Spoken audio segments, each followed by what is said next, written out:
ఉంటుంది, ట్రాన్స్ఫారం కాడ తగ్గించి ఈ లైట్లకి టీవీలకి ఇవన్నీ కాలిపోకుండా ఎంతైతే కరెంట్ అవసరమో అంత కరెంట్ని సప్లై చేయడానికి ఆ ట్రాన్స్ఫారం అవసరం. అలాగే ఓజోన్ పొర అనేది చాలా ఇంపార్టెంట్. అలా మనిషిని చూసుకుంటే ఇప్పుడు మనం ఇంకా భూమిని చూసుకుంటే తన చుట్టూ తాను తిరుగుతుంది, సూర్యుని చుట్టూ తిరుగుతుంది. అర్థమవుతుందా? గ్రహాలన్నీ తిరుగుతున్నాయి, ఏ గ్రహాలు కూడా ఢీకొనవు. ఆయన ఒక హద్దు పెట్టాడు. హద్దులో మానవుడు ఈ యొక్క ప్రయాణంలో ఎన్ని రకాల కార్ల యాక్సిడెంట్లు కానీ, విమానాల యొక్క కూలిపోవటం కానీ, లారీల యాక్సిడెంట్లు కానీ, ఈ కక్షలలో యాక్సిడెంట్లు అయితే కానీ దైవం నిర్ధారించిన కక్షలో ఎక్కడ కూడా యాక్సిడెంట్ కావు, గ్రహాలు గుద్దుకోవు. Number 1 point. మనిషిని ఎలా ప్రొటెక్ట్ చేశాడు చూడండి. ఆయన కన్నిచ్చాడు, కంటికి రెప్పెప్పుడు తుడుస్తూ ఉండాలి. అర్థమవుతుందా? రెప్పెప్పుడు ఎవరిచ్చారు? ఈ కన్ను ఎవరిచ్చారు? ఈ రెప్పెవరిచ్చారు? సాయిబుల దేవుడట, హిందువుల దేవుడట, క్రైస్తవుల దేవుడట, ఎవరి దేవుడు వాళ్ళకే ఉన్నాడంట.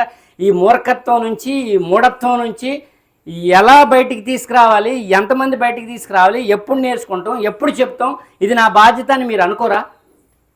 ఇది నా బాధ్యత అనుకోకపోతే మీ ఇంట్లోనే రేపు ఇలాగ పిల్లలు తయారైతే అప్పుడు ఏడిస్తే చేతులు కాలేక ఆకులు పట్టుకుంటే ఇంకా సుఖమేముంది? ముందే ఆకులు పట్టుకోవాలి కానీ చేతులు కాలకుండా. అర్థమవుతుందా? ఒక బ్రెయిన్ ఇచ్చాడు అంటే దీనికి టెంక ఎంత గట్టుకుందంటే ఒకసారి ఇట్లా మీరు చూసుకోండి. ఆ మెదడు మెత్తడి పదార్థం. ఆ మెత్తడి పదార్థానికి చుట్టూ బోను, ఎముక బండలాగా ఉండేటటువంటి ఈ యొక్క పుచ్చనే మనకి ప్రొటెక్షన్గా ఇచ్చాడు. ప్రతి పార్ట్ని ఆయనే సృష్టించి ప్రతి పార్ట్ని ఆయనే రక్షిస్తున్నాడు. ఇది కళ్ళు తెరిపించే విషయాలు కావా? అందరికీ, సాయిబులకైనా, ముస్లింలకైనా, హిందువులకైనా, క్రైస్తవులకైనా కళ్ళు తెరిపించే విషయాలు.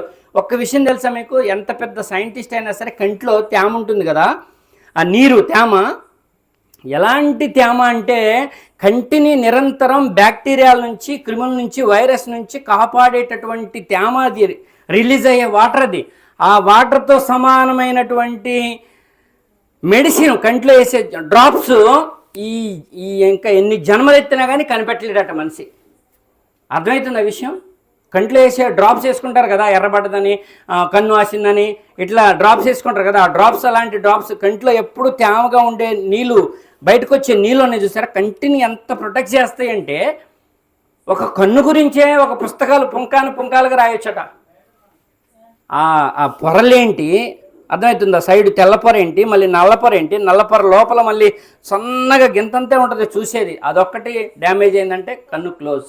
దానికి ఎంత ప్రొటెక్షన్ ఇచ్చాడు. ఒక రెప్పతో పాటు, ఒక వాటర్తో పాటు, ఆ కింద చిన్నపిల్లగాళ్ళు అప్పుడు అంబాడుతుంటే కింద పడితే ఇక్కడ కళ్ళు పోతాయి అని చెప్పి పైన ఒక ఎముక, కింద ఒక ఎముక గూడులాగా చేసి గూట్లో వేసి మనిషిని నిరంతరం నడిపించేటటువంటి ఒక బస్సుకి స్టీరింగ్ ఎలాగో, బండికి హ్యాండిల్ ఎలాగో మనిషిని నడిపించేది కళ్ళే. అలాంటి కళ్ళకే ఇంత పెద్ద ప్రొటెక్షన్ ఇచ్చినటువంటి ఆ దైవం మాటలు ఏంటంటే గుండెలో నుంచి జల్లు అని ఆలోచన రాకపోతే దైవం మాటలు ఆయన వినిపిస్తాడు.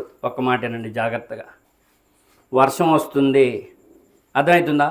వర్షం వస్తుంది. ఆ వర్షం భూమి మీద అన్ని ప్రాంతాల్లో పడుతుంది. కొంత వర్షమేమో బండమే పడుతుంది, కొంత వర్షమేమో సౌడు భూమిలో పడుతుంది, కొంత వర్షమేమో నల్లరేగడి భూమిలో పడుతుంది.